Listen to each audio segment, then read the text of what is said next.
Mr. Modi, young Mr. Bansari, who is now, I'm told, executive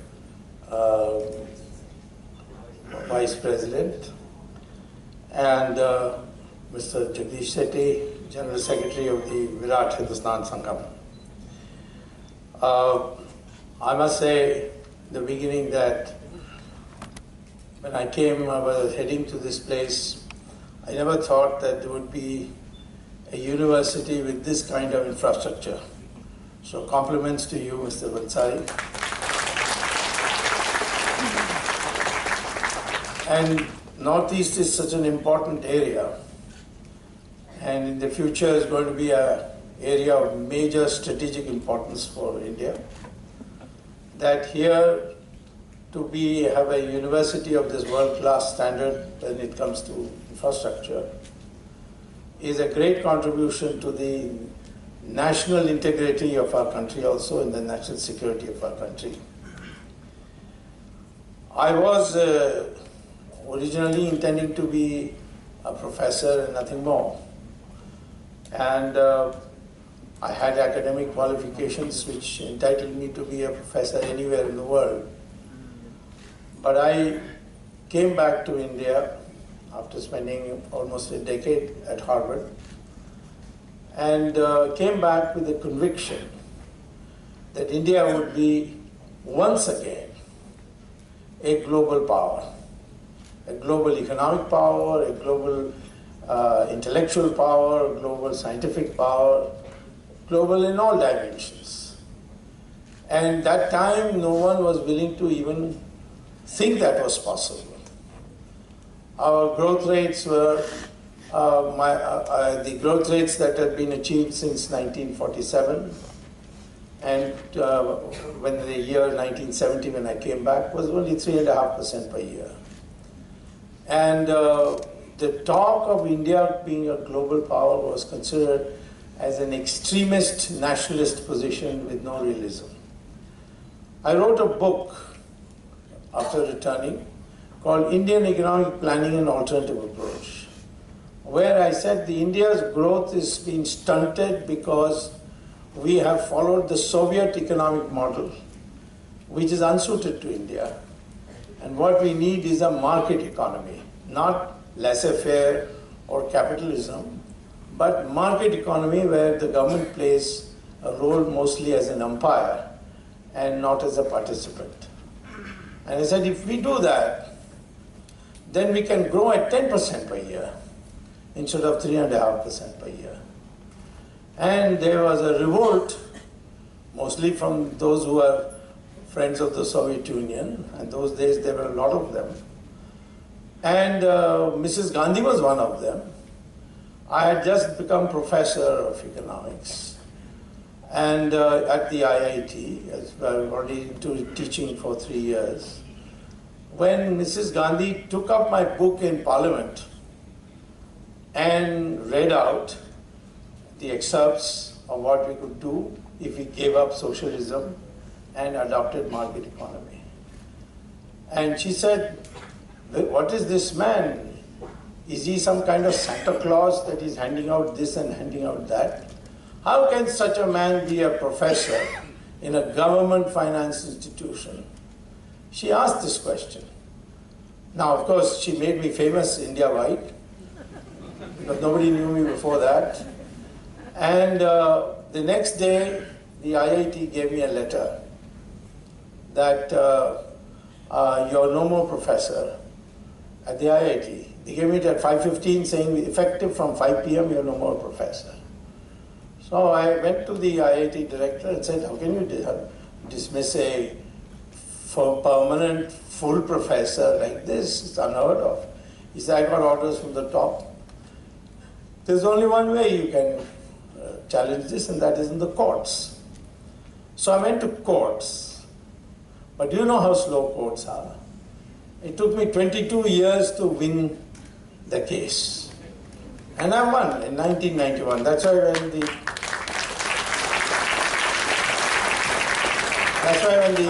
Compare announced that I was a professor from 1970 to 1991, the court ordered that this order is null and void, and Dr. Swamy continues as if he was in service all the time with no break. So therefore, I became professor. I went back to IIT and rejoined, and then I submitted my resignation right away. I said, I don't think I want to be a professor in IIT. Because now, by then, because I couldn't get any job anywhere in India, because all the communists ensured that I won't get a job anywhere. In fact, they were all thinking I'll go back to Harvard. I went back to Harvard every year for one semester, but I did not go permanently. I stayed on, entered politics, and then the emergency came. I fought the emergency. I became a member of parliament before the emergency. I became a parliament after the emergency, elected to Lok Sabha. And then when I got elected, our Prime Minister Morarji Desai called me one day and said, "You have been dismissed from IIT." I said, "Yes." He says, "I'm appointing you as a member of the Board of Governors of IIT."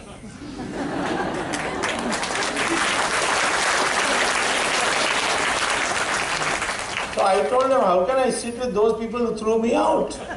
He said, "Don't worry, I've dismissed all of them." So the body which dismissed me, I became its member. And I was there for 3 years. Then all the IITs combined, there's an IIT council, I became a member of that.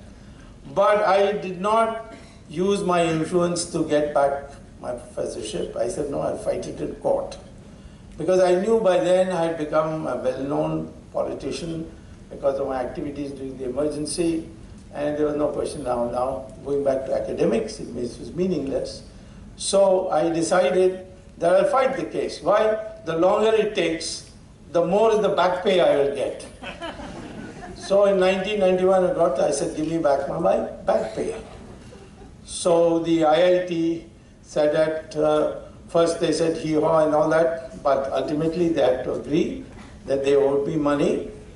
But I wanted it at 18% interest. And I also felt the longer I delay, more will be the amount I will get. And right now it is coming to a finality, and I should have 2 crores in my pocket as my back wages at 18% interest.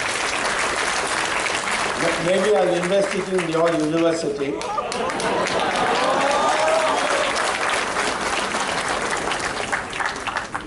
So such is I was so convinced, and I'm convinced today, that India will be a world power. Only that Indians don't realize what potential we have. We were #1 power in the world till the year 1200 AD. Then we started declining because of foreign invasions. And then that decline accelerated after 1857, after the first major revolt against the British. And by 1947, we had become a thoroughly poor country. But a country which had been for centuries celebrated as the most developed country. You have to read the Chinese Buddhist travelers who came to India in 700 AD, 1100 AD, what they wrote about India. You have to read about those who came from Spain, those who came from Europe, right? People who wrote about what they saw in India in those days. I'm talking about before 1200. India was a great land. And even after the decline, we continue to be treated as a great country which produces everything. At Harvard University, there's a big lake near Harvard University called Fresh Pond. And they have built a road around the perimeter, so it's a good place to go for a walk. And there was a sign there, there's a sign there which says, "Here stood Tudor Ice Company, which used to export ice to India. Date 1636. I was shocked. Why would America, that to Massachusetts, export ice to India? So I Googled the Tudor Ice Company, and I found there was one book, and I read the book. The book was that merchants from Massachusetts used to go all the way to India and dock in Kanchipuram, which is in Tamil Nadu, which is a great port, and the Vijayanagaram Empire and the Chola empires had made South India very prosperous then, despite all these foreign invasions. And there they used to buy spices, cloth, all kinds of things, and go back. So one day the king invited them and said, I want to find out, are you happy with the way things are going? And are you satisfied? He said, very satisfied on all points except one. He said, which one is that? He said, we come with empty ships, buy from India, and then go back. Can you not buy something from us? So the king said, everything is produced in India, what will I buy from you? Then they started pressing him to think of something. So he said, I've never seen snow. You know, such a hot climate in Kanchipuram, you'll never see snow there. So he said, I've never seen snow, and ice also. So while I hear that in your country ice falls from the sky, he meant snow flakes come from the sun. And therefore, if nature gives you the ice, so why don't you bring me ice? I will buy ice. So in winter, when this lake used to freeze, these merchants used to put sawdust and cut it up. And these ice blocks were put in ship and taken all the way around South Africa, that is the Cape of Good Hope, all the way to India to sell ice. So the first export from the United States in 1636 was ice to India. And look how much things have changed today. So I want you to remember our past history first. Without knowing your history, you will never be a true proud Indian.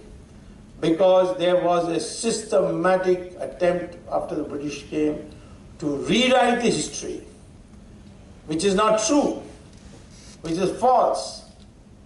One of the things that we are never one country. How is that possible? How did Mahabharata war take place? Kings from every part of India, including Assam, had come there. And they participated in the war on either side, either on the Pandava side or on the Kaurava side. What about Lord Rama? He passed through all parts of India before he reached Sri Lanka. Everywhere he was received as the great king of Ayodhya. So therefore, this was one country. They say we are not one people, there is something called Aryan, there is something called Dravidian. What is this Aryan, Dravidian? There is no word Aryan in any of our scriptures. Arya is there. Arya only means a civilized person. But it doesn't mean anything more. Anybody who's a gentleman or a cultured person was called Arya. Dravida, the only reference in our history is Adi Shankara's use of the word Dravida, where when he went to North India to debate with Buddhist scholars, he was asked, who are you? And he said, I'm a Dravida Shishu. Shishu means child.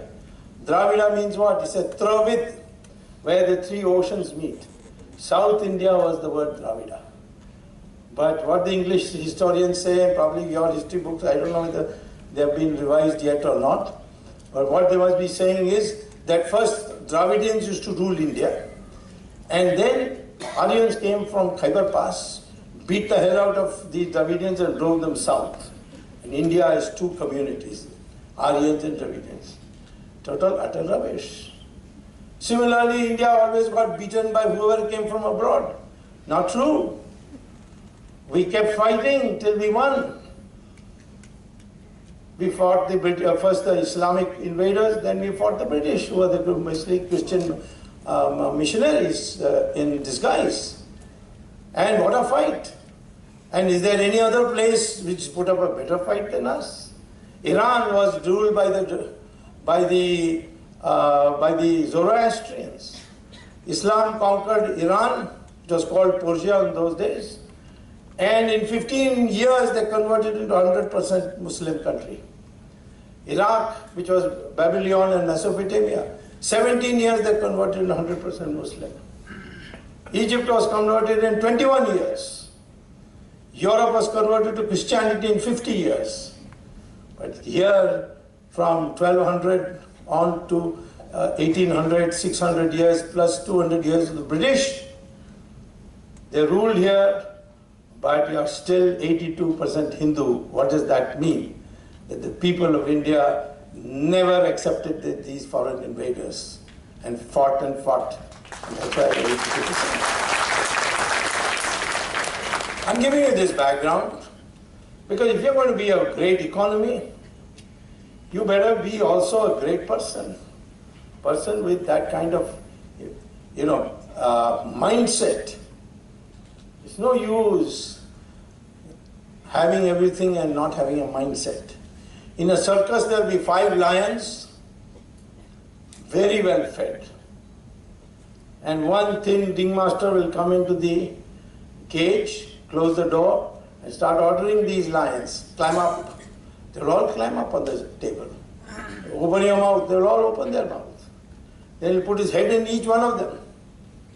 And everybody in the crowd will clap. Why don't these lions bite his head off and reduce him into pieces? Because from the time they're cubs, they've been brought up to obey. They don't know their lions. They don't know their strength. And so they obey. Indians are also like that. People used to ask me why Manmohan Singh always obeys Sonia Gandhi. I said, because he's Circus Singh. He's been brought up that way. He's a very nice person. I have an old friend of mine. In fact, when I became minister, I brought him as economic advisor and then told Mr. Narasimha Rao he'll be your best finance minister. A man as honest as they come. But that is his individual character. What is his national character? He is not able to stand up. You know that in 10 years what people used to say about him. Because it's not enough to have strength if you don't know how to use that strength. It's not enough if you have in large numbers. If you're like goats, 1,000 goats standing at one place, one tiger comes. The strength, the numbers are with the goats, but the single tiger will drive fear into them and they'll all run. What's the use of being a great economy if you don't have a mindset? It is this which I want to start with.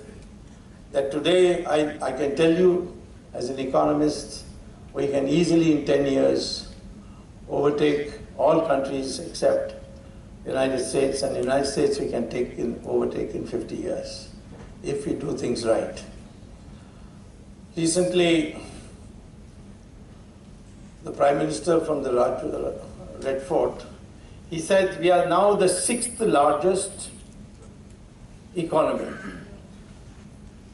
Then I see in the newspaper Mr. Jaitley saying we are heading to be the 5th largest. As an economist, I'm telling you, we are the 3rd largest.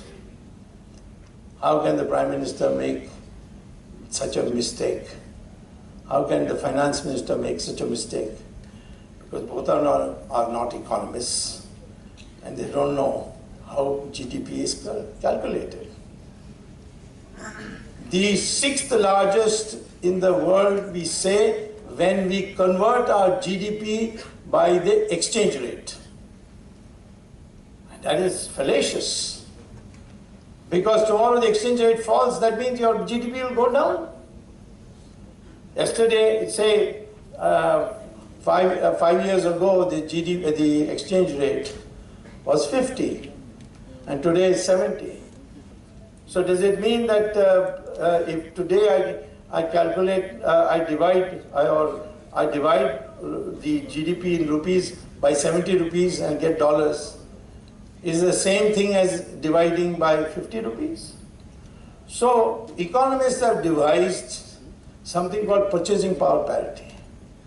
They say, if you're going to compare United States and India, then what you do to calculate GDP, what you do is either you evaluate all the production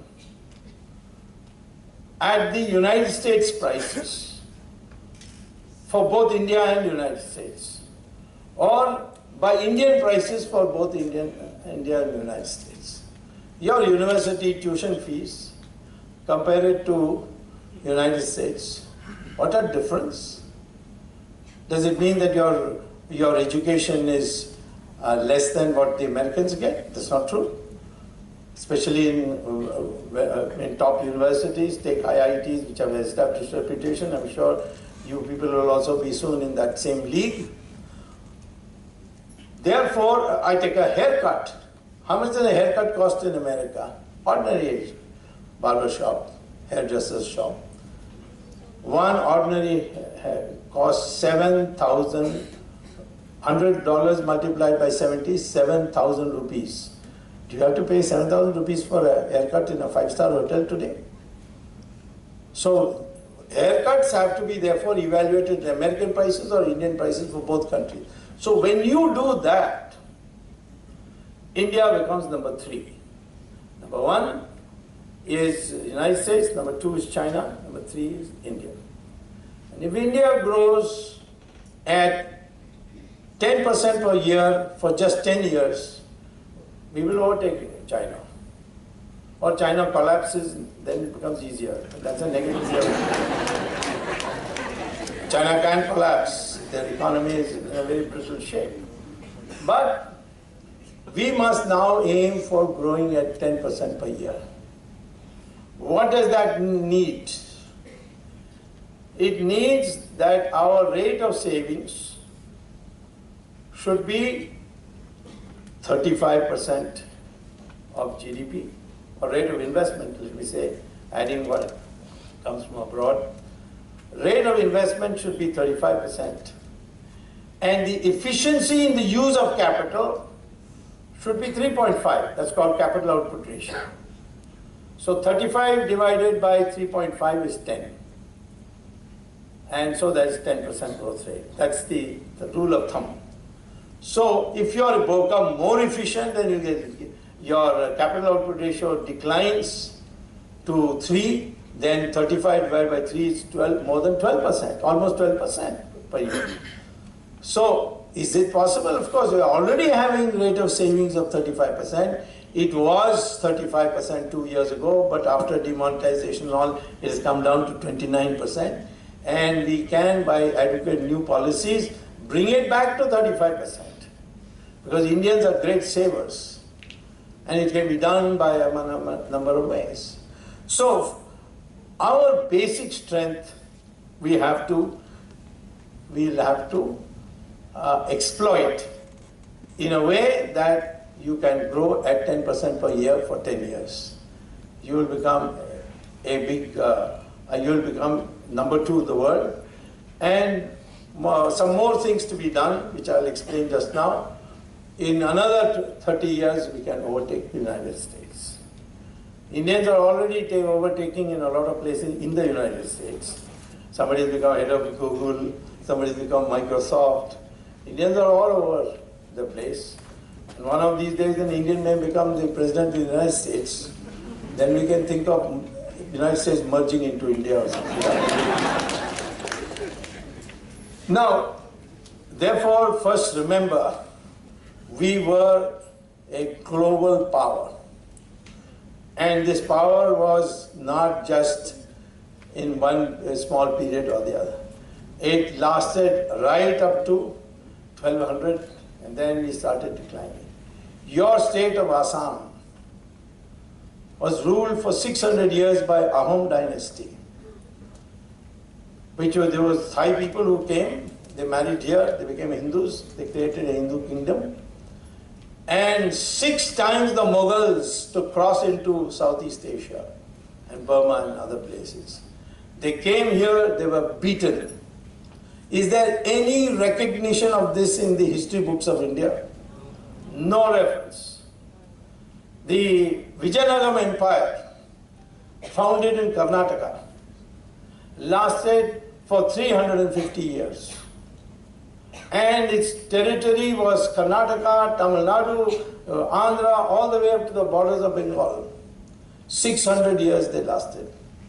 Excuse me, yeah, they lasted 350 years. And is there any reference to it in the history books? No. There's one paragraph at most. There's no reference.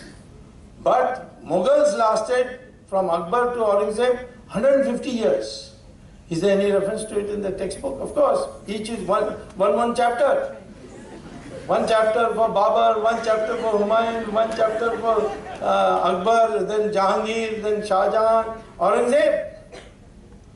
That's how the history book has been written. And each of them as if they ruled all over India. They did not.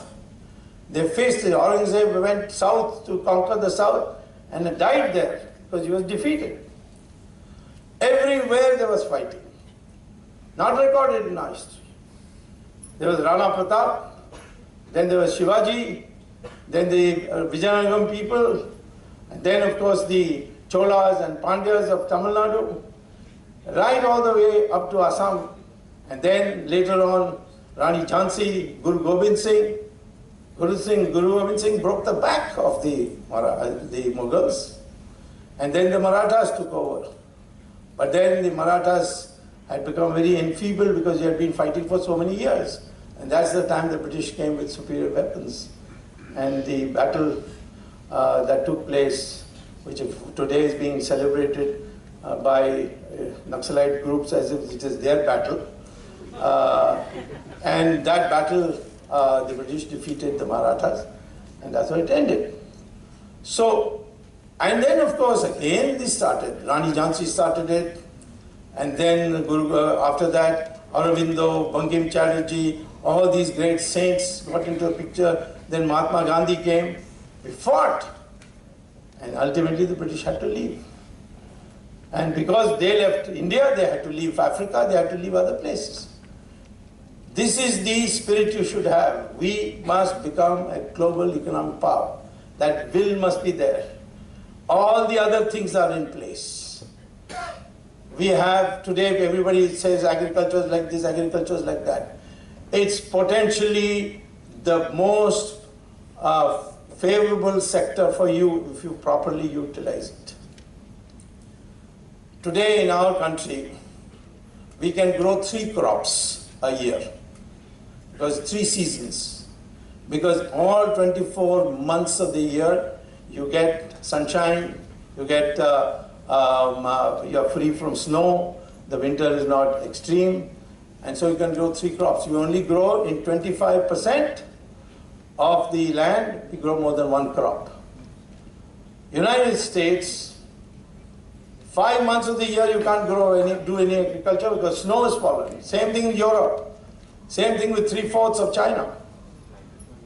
But we, who can have 3 crop seasons, we can triple our food production without additional investment if we empower our farmers with adequate credit, with water, with good seeds. It can be done.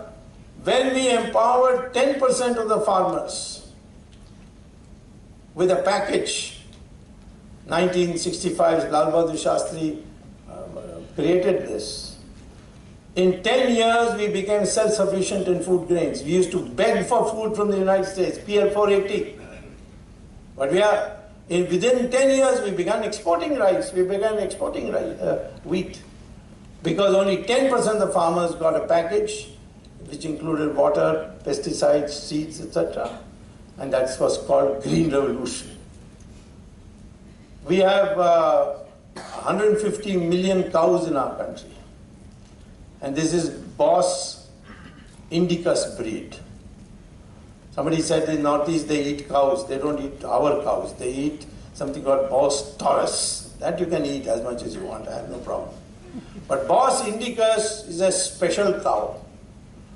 Its milk has got those medicinal qualities which no other breed in the whole world has. And now the Americans have understood it. And they have now started in their supermarket another separate carton priced 4 times the American cow's milk. And they say A2 milk. And in small print they say from cows from India. This cow we have 150 million. But they give only 200 liters per year because they're not properly fed. One Israeli cow gives you 11,000 liters per year. Supposing our 150 million cows were treated like Israeli cows and started producing an average of 11,000 liters per year, how much milk there will be? You won't have to finance my air trip. I can come swimming in milk. So, see the potential. The average yield per acre in Indian Agricultural Research Institute controlled experiment is 6 times the yield per acre on the average in India. Same mud, same soil, same people. But because they provide for all the necessary inputs, they can get 6 times as much as any other farmer. If we empower our farmers today, we can produce 6 times what we are producing today. And if you grow crops in 3 seasons, it will be triple how much grain we'll produce. And today, India's grain is the cheapest in the world. The price of rice, good rice, is worth only 1/6 what you have to pay in Japan or South Africa. Make agriculture into an exporting country. You don't need very much. Farmers now understand internet. You can empower them. You have to have, of course, infrastructure. You must be able to package these things. You must be able to reach it to the port or the airfield. You should have an airfield in every place. Why Assam has hardly any flights going out? You don't even have a direct flight from Delhi. You should have flights from Guwahati to Singapore, Guwahati to Thailand, Bangkok. You should be able to go all over the world. You should have flights from here to Los Angeles also. But we are not thinking in these terms. And our people also not demanding it in these terms. So what I'm saying to you is, first of all, the basic ingredients we have. What about the people of India? Oh, there's so much unemployment. Why is there so much unemployment? It's because we have not encouraged our industry to shift to those technologies which generate employment to the maximum. Because of the rate of interest. The rate of interest in India is too high. If you want a loan in this country, you have to pay about 12%, maybe more. But with a great deal of effort, you can get for 12%. You know how much an American entrepreneur has to pay when he gets a loan from the United States? In United States banks, 2%. So why can't we give our loans at 2%? Nobody applies the mind. We had a crazy governor called Raghuram Rajan. He was an IIT graduate, then he went to IIM Ahmedabad, then he went to MIT and got a management PhD. A management person cannot become an economist. Economist is one who looks at the integrated system called the economy. Something happens here, something will happen there. United States President in 1925 called economists and he said, there's too much unemployment and my elections are coming, please tell me how I can increase employment in the country. The economists of that time, they said to him, the wage rates are too high thanks to the unions, so people are not employing. Please persuade the unions to lower the wages by 10%. You will see there will be a boom in unemployment. So President did just that. The wage rate went down by 10%. And then what happened? Unemployment started increasing. So he again called the economists and said, what is this?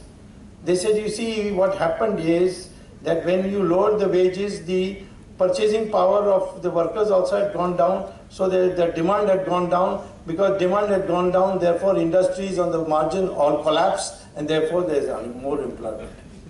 So look at the effect. On the face of it, it looks if the wage rates go down, the employment should increase. But because of the other effect. This is what I tried to educate Mr. Raghuram Rajan. And said, you are saying raise interest rates to control prices? What do you think will happen? Interest rates means the small and medium industries' cost of capital will go up. They will close down. And there will be unemployment. And that unemployment will cause a depression in the economy. And prices may come down. But that's not the solution. I say it's like a doctor who says that the only way I could bring down the temperature of a person is by killing him. Then the temperature comes down. That is not a cure. Economics is such a complex subject. You have to see all of it. So, therefore, you have to see, first of all, what are your plus points. I told you plus points, the first plus point is this large area where you can have cultivation, low prices, cheap labor. Many other countries have exploited that. The Japanese exploited it. And the Americans are producing Motorola, they produce a cheaper Sanyo and Panasonic and all that. The American Motorola went out of business because they use labor. So we have to do that kind of thing. What is our, don't copy these Westerners. Soviet model was totally unsuitable for India.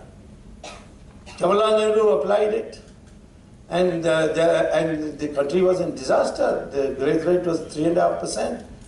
It's only after Chandrasekhar became Prime Minister, I became his senior most minister, we began the economic reform. And then to the credit of Narasimha Rao, and as his biography now says, he came to my house and took away my blueprints, which is true. He didn't took it away, he asked me for it, I gave it to him. He was a successor government. Then I also became a minister rank position in his government to help him. And few things he did, and it all changed. The Soviet model was imposed on India by Jawaharlal Nehru, continued by Indira Gandhi.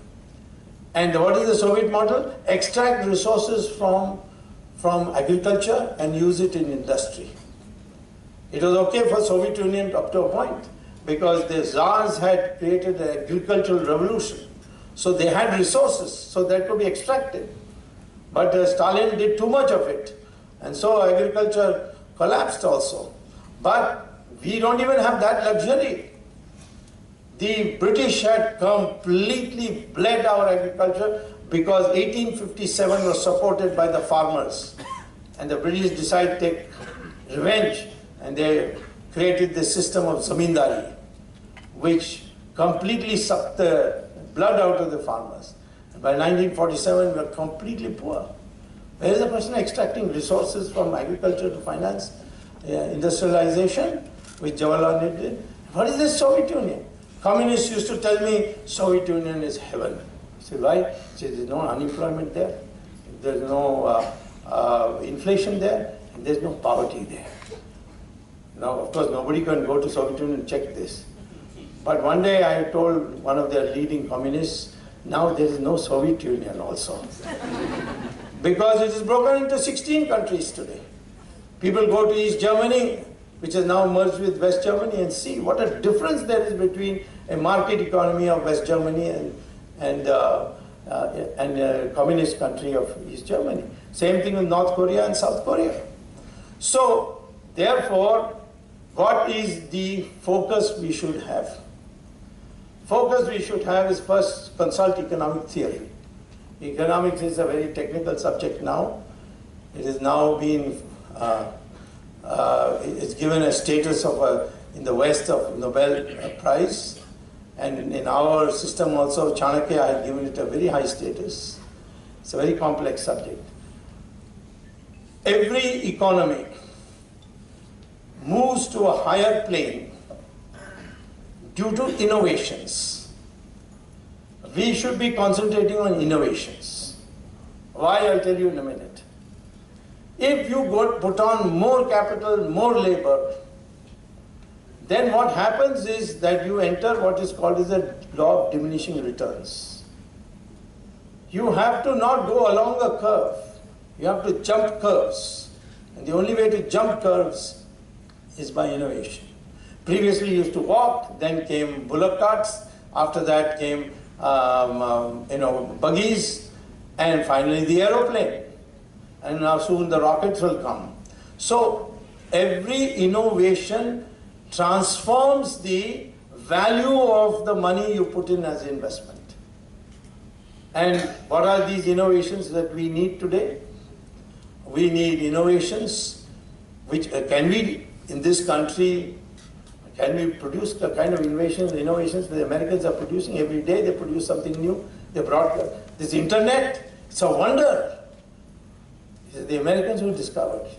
Jet engines, Americans. So the Americans have focused on innovation to jump from curve to curve instead of trying to go around on a curve. And we need to use our young population to motivate them to do innovations, not be baboons. At Harvard, I had students from all over the world. And after the courses were over and the grades were given, I had a final farewell class. And in that class, I used to ask my class, the students, now that you have finished your coursework, you're going to the world, what kind of a job are you going to look for? What kind of enterprise are you going to be in? One way is like Bill Gates, you start something new, take a risk, put your money into it, might become a billionaire. Or you may collapse and fall on the street. The other is to take a job. Every year your increment will increase.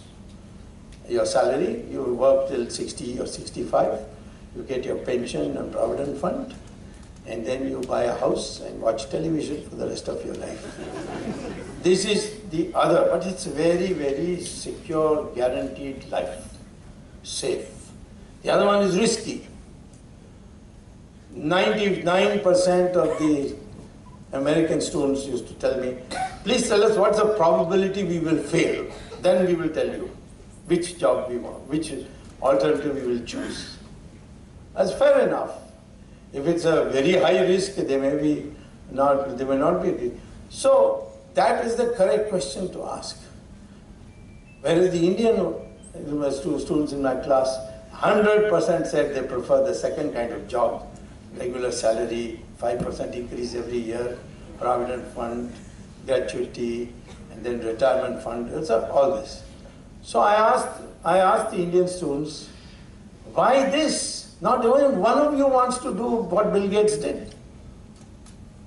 This is guaranteed poverty for you for the rest of your life.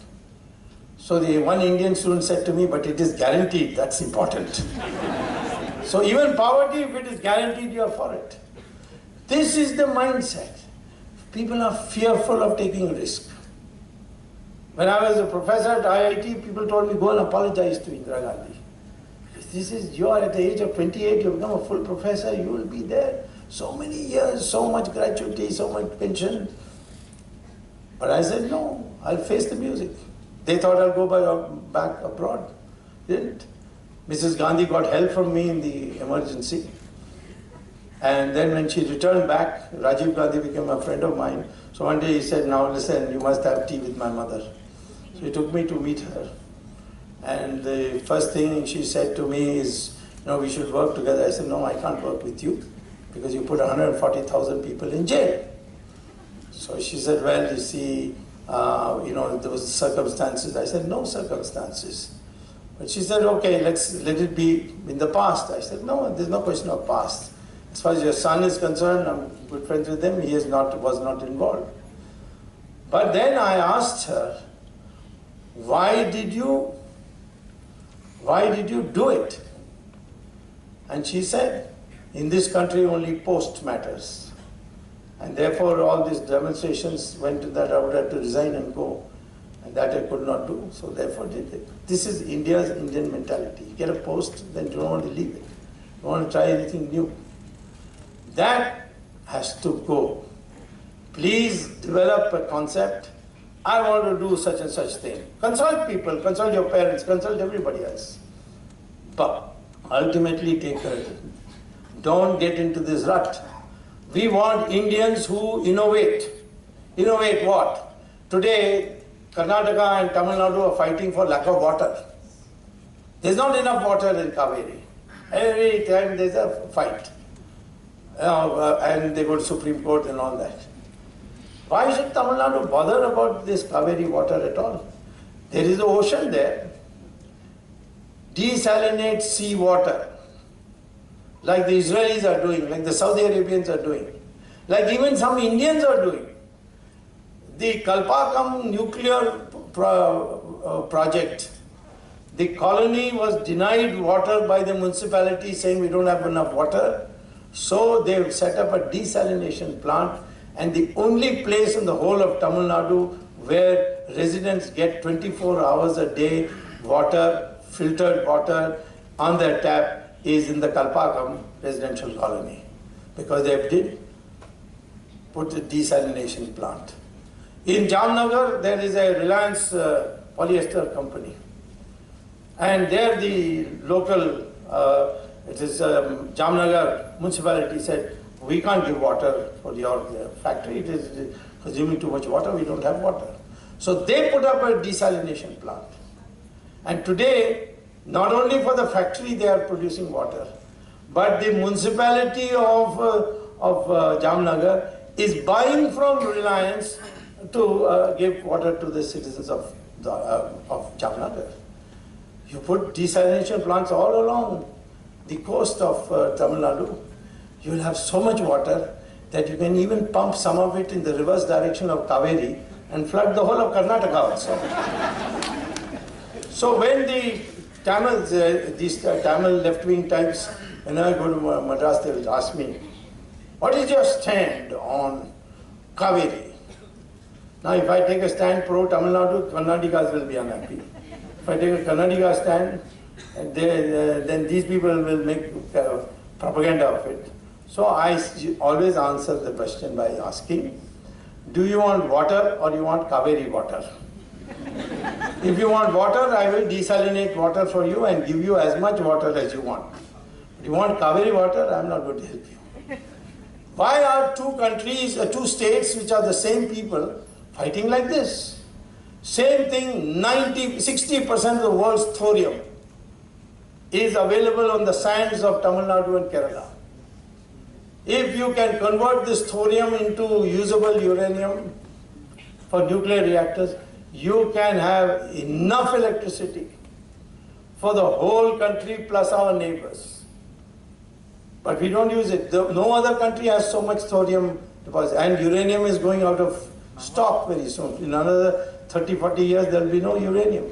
That's why the Americans are now started stealing our sand. You see, the sand is where the monazite is. And I saw one day a headline in the newspaper, so-and-so arrested for sand smuggling. Is it sand smuggling? Why would anybody want to smuggle sand? Then I investigated and found out that Tamil Nadu sand and Kerala sand have a high deposits of monazite that contains thorium. And so the Americans are trying to stock for a future date when there will be no uranium. This is what our country has. Our people are so intelligent. Where they are given a chance to perform, they are performing. They are in the United States in such key positions. Why can't they perform here? Because there is no opportunity. There is no encouragement. There is discouragement. Nor are we in a position to fight. And in our case, our women and men, they are equally intelligent. And this is knowledge economy, knowledge century. Century where knowledge is going to be very important. There's no difference. In fact, I think women are more intelligent than men. Why I say this is that I looked at Brahma's cabinet, and there I found the main portfolios have been given to women. Finance to Lakshmi, defense to Durga, and education to Saraswati. And I said, did any male god get anything? I found information broadcasting to Narad Muni. Nothing else. Even our gods felt that women are more intelligent than men. Women and men should be equally empowered. It doesn't matter what your religion says, but we must now henceforth regard them as equal. In the household where a girl is born should be treated with as much happiness as a boy.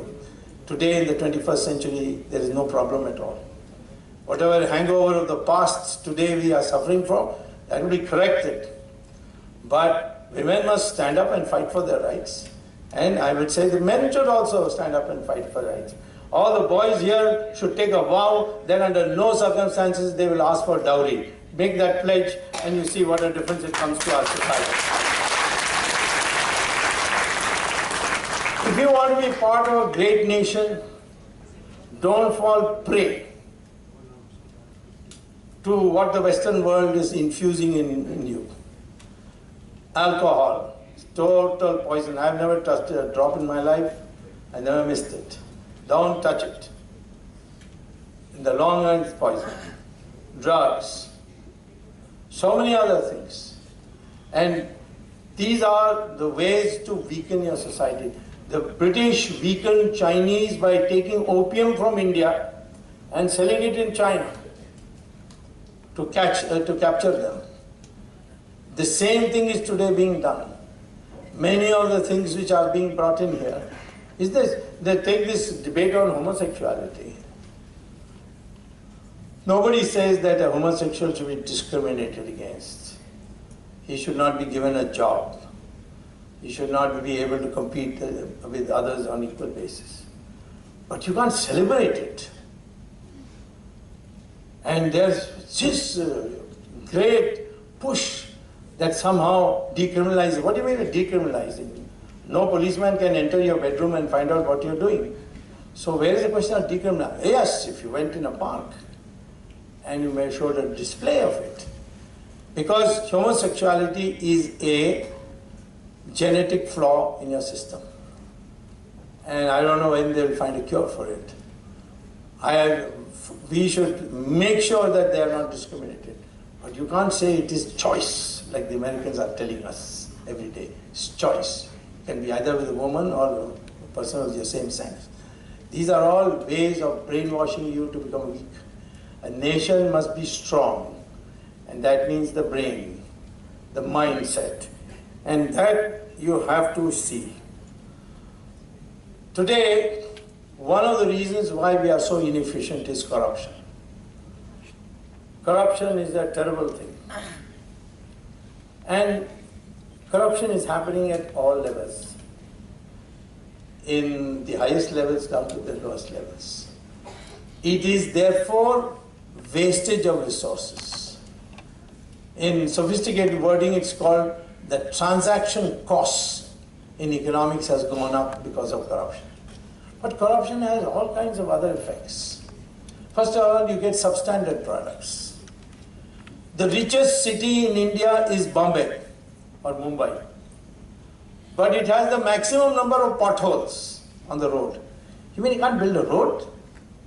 That rain comes and the potholes develop? That's because when the tender goes out, by corrupt means the tender requirements are such that a particular party gets it. And he has to pay a bribe. And he has to therefore recover that bribe. And to recover that bribe, he puts substandard material on the road. And therefore when the rain comes, pothole. Of course it's good for him because next year also another tender will come to repair the road. And he will get more money there. So take adulteration. What is it due to? It is due to the fact of corruption. You have to pay politicians, so you adulterate your product. Or you have to pay the bureaucrats. So that has to be fought. And we have to see that this country is rid of corruption. Because ultimately corruption even undermines our society. I get money in corruption. What do I do with it? Some of it I send abroad, and some of it I spend on luxury consumption. I build a lovely house, marbles in every place, all from Italy, and bathrooms with air conditioning, television in every nook and corner of the house. And what happens when you do that? The demand for luxury goods going up means the rate of profit of luxury goods will go up, which means future investment will move away from essential commodities production to luxury because you get a higher rate of return. Today, 70% of our investment in our country is directly or indirectly going to finance luxury goods. For a country with so many people in below the poverty line, this is a criminal thing. It's happened due to market factors. And it will not be better if you have a control system like the Soviet system that is even more corrupt. In fact, corruption in India really started in a big way after the license quota regime was introduced. So I'm saying to you today, this corruption has more effects also. When you send your money abroad and put it in Swiss banks, how do you do it? You call the Hawala agent and say, you please come and take a container of money that I've got. And this money, I want deposited in my Swiss bank account number so-and-so. So the Hawala fellow takes that canister, puts it in his house, makes a phone call to his agent or his associate in Geneva or Switzerland or Zurich or wherever, and says, listen, this account number so-and-so, please deposit so many dollars in it at the exchange rate. So then if somebody from foreign country wants to come to India and wants a better exchange rate, then he contacts the Hawala fellow. So this container which is there, he uses that to take the dollars and give him rupees. Therefore, this is the way it goes on. But there's a catch in this. The Hawala agent has to operate through Dubai. Singapore also, but Dubai.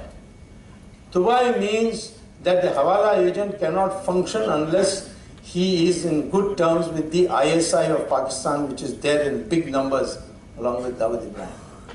So every minister's money that is put in foreign countries is known to ISI. And ISI therefore can blackmail your politicians. And it does do that. Sometimes we wonder why some people speak so much in favor of Pakistan. It is because of this. Afraid that they might get exposed. So this is weakening your country. Your leaders are being managed by Dawood Ibrahim's people or ISI of Pakistan. So therefore corruption is having an effect on your national security also, the strength of your country. Our Prime Minister is having a problem with Nepal because Nepal says a lot of people laundered your money and we got rupees, now please exchange that and give us new notes. Because people are using Kathmandu also. So fighting corruption is very important. And where do you fight corruption? Not catching the policeman, the clerk. If you can do that, do it. But that's not the way to end corruption. Only way to end corruption is catch the top man. Then what will the rest of the society will say? If he can be caught, I can also be caught. And there is a fear factor which comes down. So that's why I'm chasing Sonia Gandhi, Rahul Gandhi, Chidambaram. They're all going to jail, I'm telling you. There's no escape.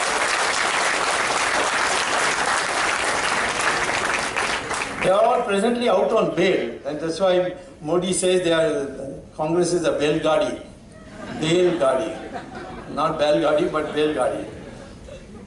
And why they should go? Because they have committed huge crimes. And they have to be caught. And they're sent to jail. And we are doing it through the courts.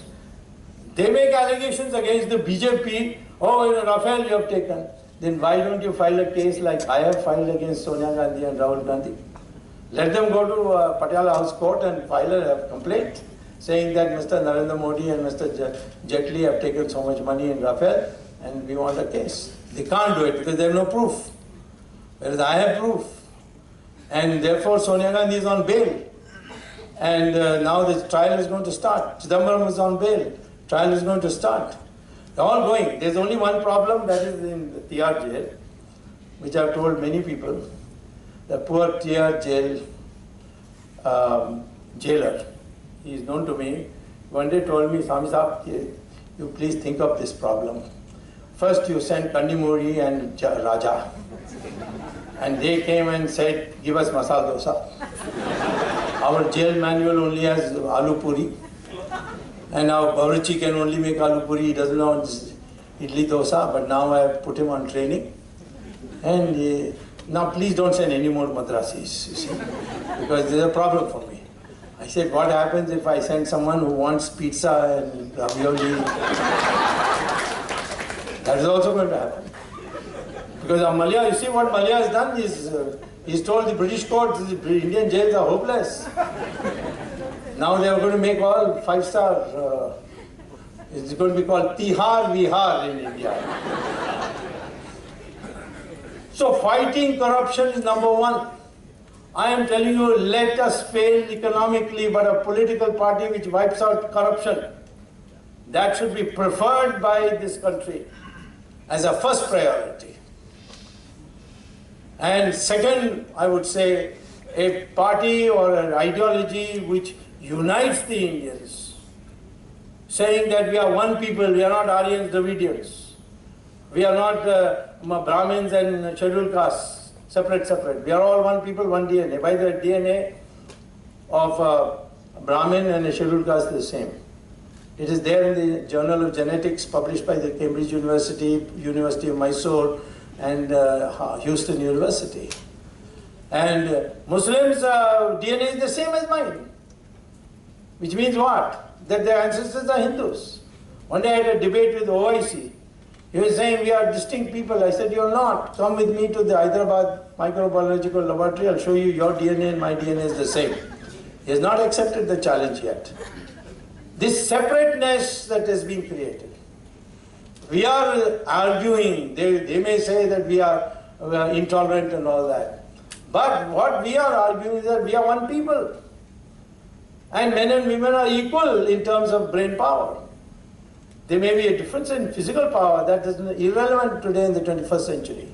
So when we unite, when we get rid of corruption, when we start using resources efficiently, and there's plenty of resources, and start using our capacity, which is plenty of capacity, your growth rate will rise very fast to 10% per year for 10 years, and you will become a developed country. You will at least overtake China. And I will tell you, by 2050, you will be a developed country if you have that determination. That is what we need from the younger generation. I personally feel that I have seen students, Indian students both in India and abroad. We have a legacy of intellectual exercise, which has discovered so many things. Galileo was beaten in Italy because he said the earth is one which moves around the sun and not the sun around the earth. And that the world is not flat, it is round. The Italians beat him up. Galileo was an Italian. Sometimes they have intelligent Italians also. So they beat him up and put him in jail. Did ever an Indian rishi say that the world is flat and the sun, it is the sun which rotates around the earth, is not the earth which rotates around the sun? Not even one. When you see the picture of Varahara, the pig, Vishnu was in the pig avatar. And it shows it coming out of water, and on his nose is a globe. This must be at least 10,000 years old, this picture. That is 10,000 years ago at least. Indians recognized that the world is round. Indians had invented astronomy, calculus, even aerospace science, because there is a volume I have just seen, an ancient volume called Vimana Shastra. Now whether they were placed there or not, I'm not going to go into that controversy.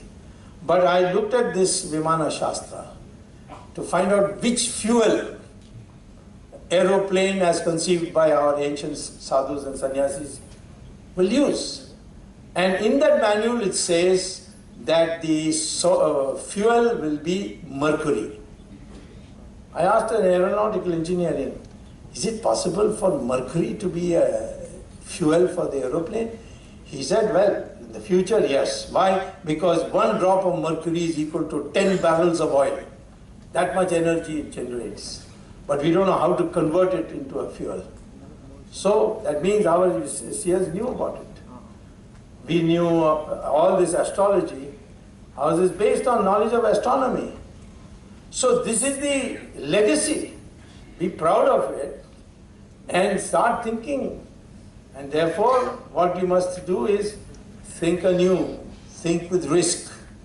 Take risk, but consult everybody and become a new Indian. The India of the future awaits you, and I can tell you that a great history lies before you which you can make in your lifetime. Thank you very much.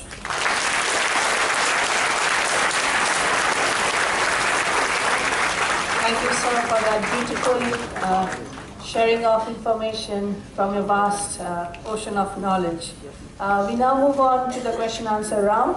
Students and members of audience, if you have any questions, I request you to put it down on a piece of paper and hand it over to our faculty, Mr. Santosh Yadav, sir. Okay, you have already collected, sir. So, how would you like to take forward the question? You read it out, I'll answer. Okay, sir.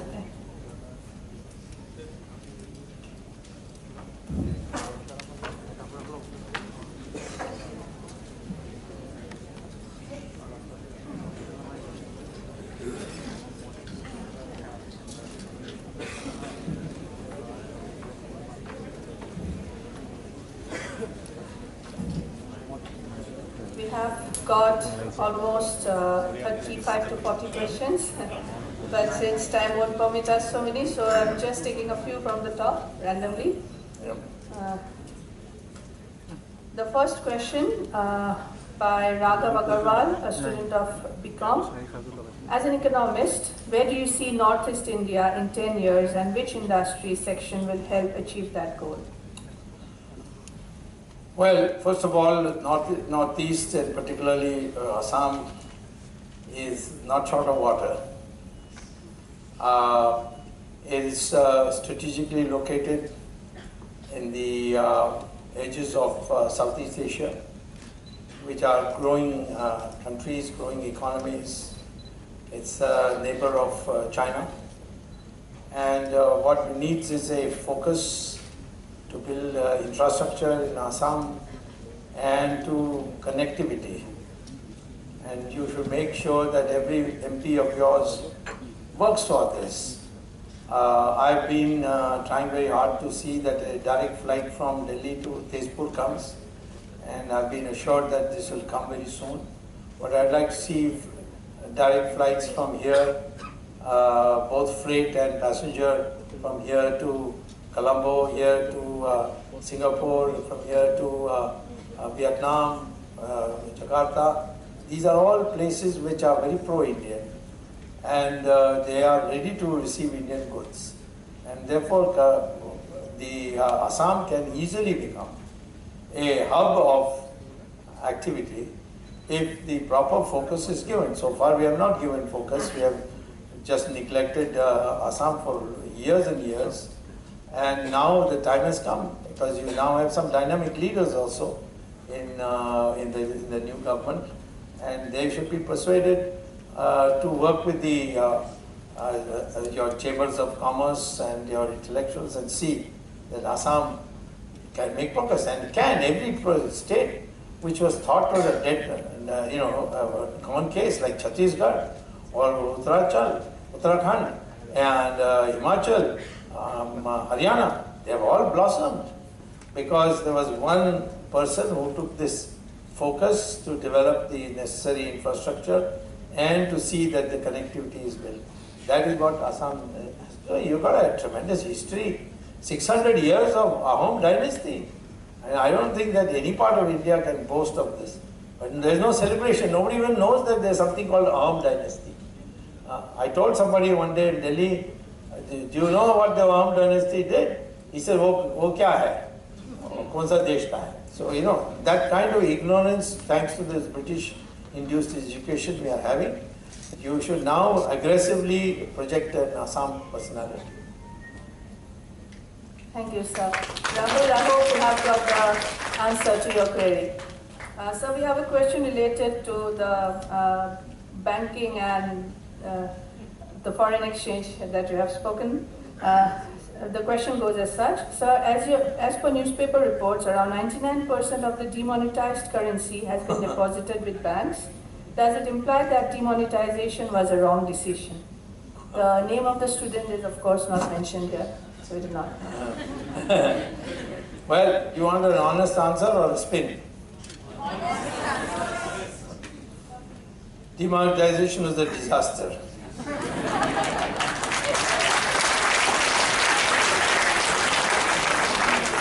But let me tell you, 2014, Modi had appointed me for the elections as chairman of a committee called Strategic Action Committee.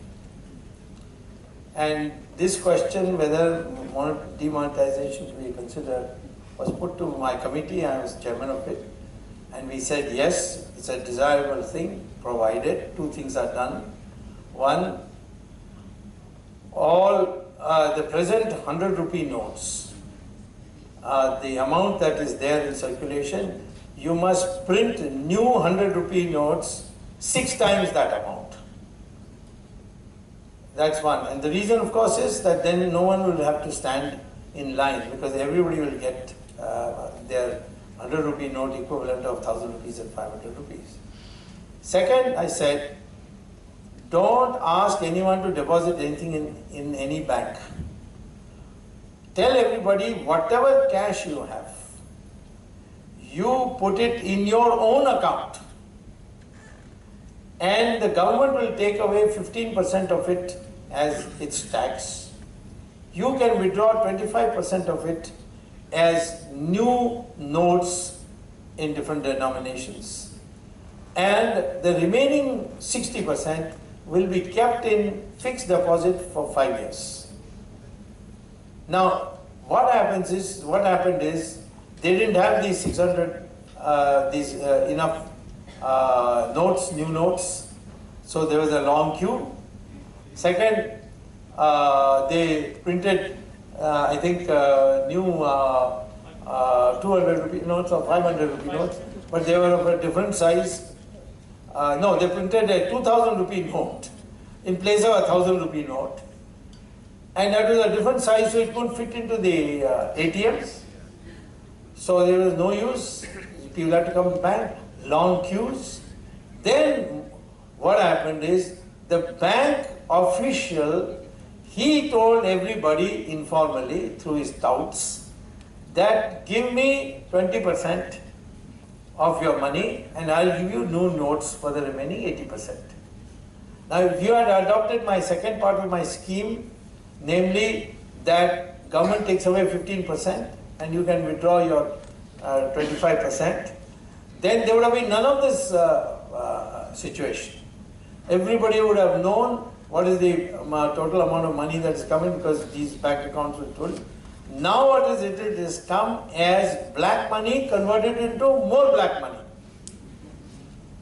And now the same amount of black money in circulation. Now, who are responsible for this? The Prime Minister is not responsible, the Finance Ministry and the Reserve Bank is responsible. And they didn't do it. And therefore it's become a disaster. And it has had a negative effect, it has created a bad mood. Can it be fixed? I tell people, leave this demonetization and all this. You want Ram Temple or you don't want Ram Temple? That is all that matters. Because I also believe economic growth has not so far produced electoral victory for any person who has produced economic growth. Narasimha Rao gave the best economic performance since 1947. And what happened in the election? he got half the number of seats that he got in 1991. Why? Vajpayee spoke about India shining. He just gave up all these Hindutva planks completely, including the Ram Temple matter. And what happened to him? Same thing, half the seats that he had before the elections. Same thing with the Chandrababu Naidu, S.M. Krishna. In this country, whoever brings about economic reform, what happens is that those vested interests who are there before, they immediately lose their money. And those who are beneficiaries, they don't see it coming because it's going to come by a long process.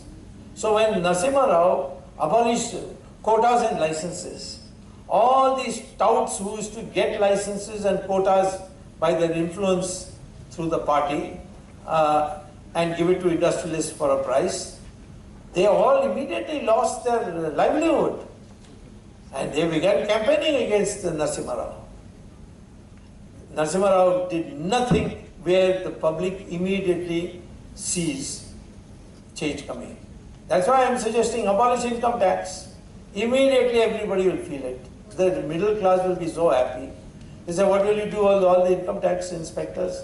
I said, send them to rural areas to dig roads. That's also a very necessary project. This is not an argument. People are harassed, no amount. And how much do you get? 4 lakh crores. 4 lakh crores is nothing. One auction of the 2G spectrum gets you 4 lakhs, and that is 2G. 3G is going to come, 4G is going to come, 5G is going to come. 6G is also now in the research laboratories. G means generation. Manmohan Singh had got it wrong when I first asked him, do you know what 2G is? He said, yes, Sonia G and Rahul G. So I said, no, I mean something important. He said, no, these are the most important. So I'm saying people don't know. Cordless phone was 1G, cell phone was 2G.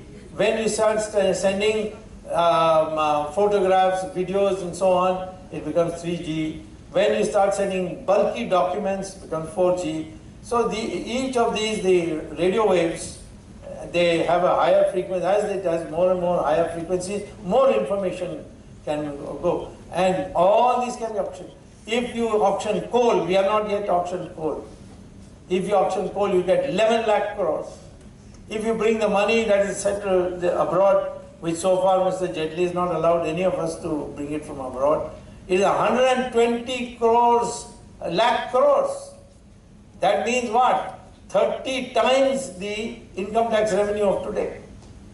So there is no shortage of money. There are all people say, oh, if tax is abolished, where will you get resources? These are not questions. If something is desirable to do, we must do it and face it. And I think in our country, there is no shortage of alternatives for doing anything. And this is what would be my answer to the question. Thank you, sir. From a student, Naidika Saikya of BA English. The question says, what measures would you feel should be taken to curb corruption? Very relevant to our topic of discussion today. Do you think that present government has succeeded in curbing corruption at political, bureaucratic and lower levels? Well, the second question I can answer quickly. Yes, it's done more than the previous government has done. That's good enough as a start. So give us one more chance and we'll do better then. One good thing about the present government is nobody has made any specific viable charge of corruption against anybody in our government. Not a single. This Rafale thing is all general stuff, you see. Then Anil Ambani's benefited. Prove it. I have asked them to come for debate. The word has gone round to all channels. If Swamy appears in a debate, nobody from Congress will debate with them. Because they are butcher them. Right now also, at 12 o'clock, there was one where congressmen all ran away. So finally I had to debate a poor JDU man. And I butchered him also, but he came in a debate. Now, issue is that this government has one big plus. No one is able to say that the Prime Minister or any of the prominent people of the party has documented cases of corruption against them. I had produced it when they were in power. This National Herald case I did in 2013 by filing a case. 2G, I filed it in Supreme Court. Aircel Maxis against Chidambaram, I filed it in 2012. So, therefore, I am asking Congress people, do you have any charges? Please go and file a private complaint in the Patiala House Court. But nobody is doing it. And they've got plenty of lawyers. They are filled with lawyers, you see. So, I would say that this is a big plus. Why, how to fight corruption? Catch the big people. Then the message will go down the line and automatically people will start not doing corruption. Thank you, sir, for your valuable inputs. Another question from a student, Nilanjana Parashar, BLLB. The question says, India has a rich heritage, still we are we have an affinity towards the Western world. Don't you think if we start following the Chanakya's Arthashastra, then India can do wonders? No, you didn't. You need not follow Chanakya's Arthashastra. Don't follow the West. Anything they say, you challenge it, you question it. Any foreign scholar comes and argues with me and tells me this is taken for granted. I said, no, it's not taken for granted. Please prove it to me. You can't prove it to me because it's all manufactured stuff they come with. So then slowly you see these Western habits that you must go to nightclubs, you get rid of those habits. I'm saying that all ministers should set an example. Don't ask people, force people to do something. Somebody said that we should not wear Western clothes. I said, no, this is not the way. First, let all the ministers wear Indian clothes. I said, in fact, I'm surprised that so many ministers go abroad and then wear, a coat and tie and all that. And they look like waiters in a five-star hotel. And so our ministers should not do it. So I'm happy to see Modi has made sure that our ministers, when they go abroad, they go in Indian clothes. Indian clothes are better suited for hot climates. But no force. People should feel from inside that I want to do it. I would say westernization comes in with unnecessary adoption of that. I've seen people even in lower middle classes, in Jhopalpattis, calling their mothers and fathers as mummy and daddy. Why? What's wrong with Amma, Appa, that sort of thing that we used to have? These are, then the Hindi you speak or the language you speak has so many English words, you see. You see these Hindi channels, I think they are almost becoming English channels because 30% or 40% of the words are English. Oh, document later, read kiya. Pada, she can't say pada. She said read kiya. Or usme spelling theek nahi tha. I can't just say functional theek nahi thi.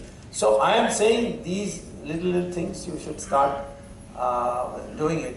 But I don't think we should, if those whom the society looks up to, they begin to give up westernization, then automatically the people will also do it.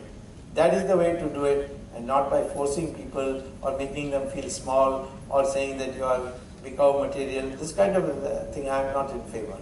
This is it's inconsistent with our democratic principles. But as a value, you can propagate it, and that's what we should need to do. Thank you, sir.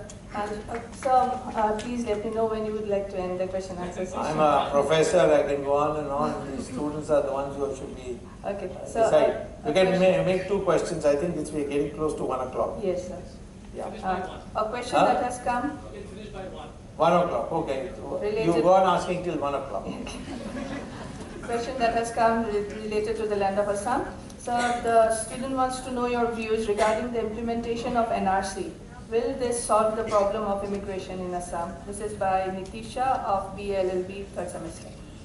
It was a proposal actually of the Supreme Court. But let me tell you very frankly, no one who's not a citizen of India, no matter how many years he has lived here, can be retained in India. We have paid enough price Take these people, Muslims coming from Bangladesh. 1947, those Muslims who didn't want to live with India, the British did, and we agreed to partition 1/3 of India, or something like that, to create Pakistan, which later became Pakistan and Bangladesh. For those Muslims who didn't want to live with Hindus, please see the parliament debates of parliament proceedings of the British House of Commons when they debated the Indian Independence Act. They said we are aiming to create a Muslim governed Pakistan and a Hindu governed India. We said those Muslims who don't want to leave this country, they are welcome, they can stay. Unilaterally, the British did not ask. Ambedkar didn't agree. He said no, population exchange should be there. But we agreed. Now, having got a country, now you want to come back here? So one day there was a Bangladesh minister who had come and talked to me about this. I said, this was the agreement. He said, what do we do now? I said, I believe that 25% of your country has already come to our country. So therefore, you give me 25% of your land back. This is our land, we'll give it to you. So he said, what do you mean? I said, from Khulna to Sylhet, draw a line and everything above is now part of India. That way, I'm ready to accommodate your Bangladesh Muslims. Why are they coming when you have already got your own country? So same thing with Rohingyas. Rohingyas were with Muhammad Ali Jinnah. 1944, they declared Jinnah as our leader. When the Burma, that is now called Myanmar, had a constituent assembly for framing the constitution of Myanmar, the Rohingya representatives said, we want to be part of East Pakistan. We don't want to be part of Burma.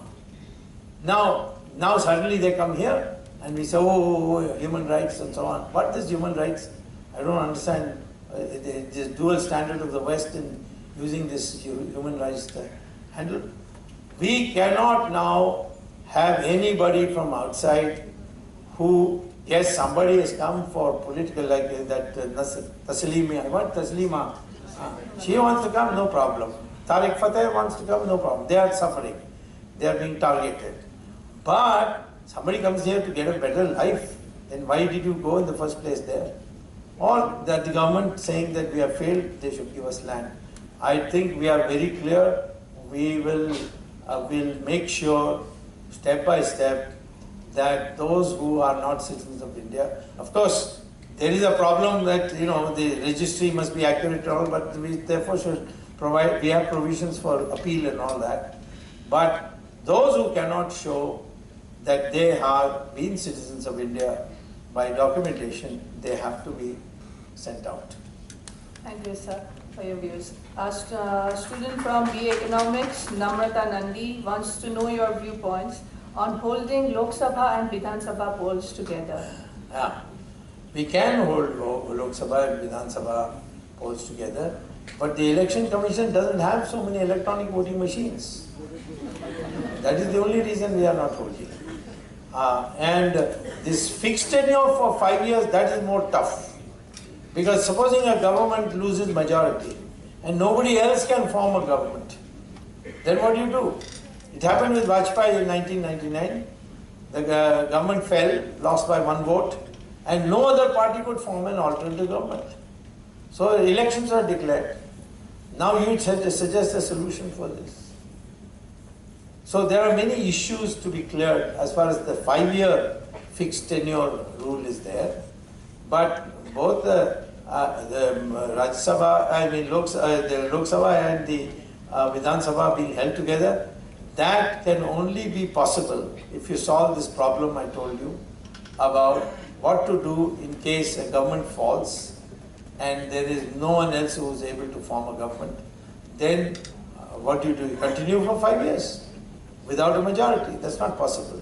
So something has to be worked out. So at the moment, both suggestions cannot be implemented. Thank you, sir. A student from MBA, Abhishek Sharma, wants to know your viewpoints on the GST system. GST? Yes, sir. His question is, what reforms do you suggest in taxation system of our country to make it more people-friendly? I would suggest abolition of GST because it's a disaster.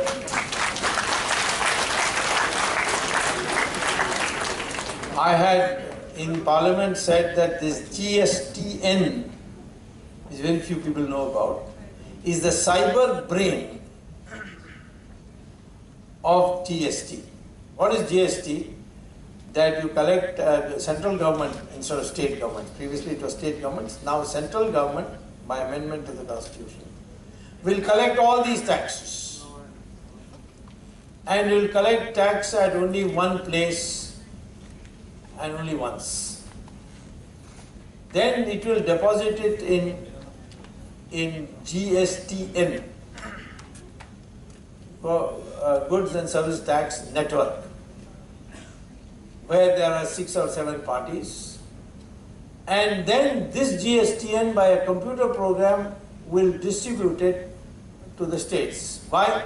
Because if you put a tax at only one place, then the manufacturing state may be another state and they will get nothing. At present, if a good comes out, if a production comes out of Maharashtra factory, they immediately pay ex-factory taxes. Then it goes and gets sold in Madhya Pradesh, there they pay Madhya Pradesh taxes. Now it is either you charge it in Maharashtra or you charge it in Madhya Pradesh. So what happens to the other state? They lose revenue. So to avoid that, they said that GSTN will develop a giant computer program by which it will be automatic which state gets how much money out of this general pool.